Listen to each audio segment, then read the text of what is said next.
Ladies and gentlemen, the very word secrecy is repugnant in a free and open society, and we are, as a people, inherently and historically opposed to secret societies, to secret oaths, and to secret proceedings. And there is very grave danger that an announced need for increased security will be seized upon by those anxious to expand its meaning to the very limits of official censorship and concealment.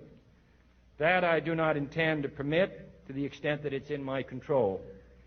And no official of my administration, whether his rank is high or low, civilian or military, should interpret my words here tonight as an excuse to censor the news, to stifle dissent, to cover up our mistakes, or to withhold from the press and the public the facts they deserve to know.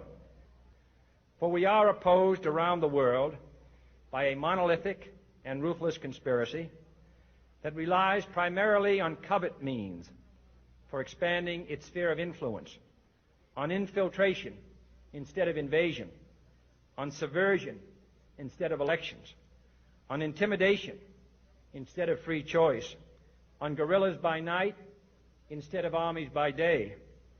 It is a system which has conscripted vast human and material resources into the building of a tightly knit, highly efficient machine that combines military, diplomatic, intelligence, economic, scientific, and political operations.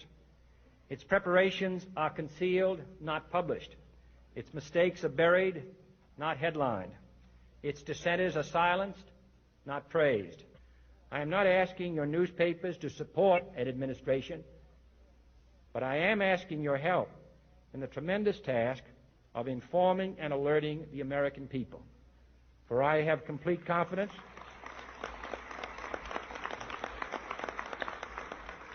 in the response and dedication of our citizens whenever they are fully informed. I not only could not stifle controversy among your readers, I welcome it. This administration intends to be candid about its errors. For as a wise man once said, an error doesn't become a mistake until you refuse to correct it. We intend to accept full responsibility for our errors, and we expect you to point them out when we miss them. Without debate, without criticism, no administration and no country can succeed, and no republic can survive.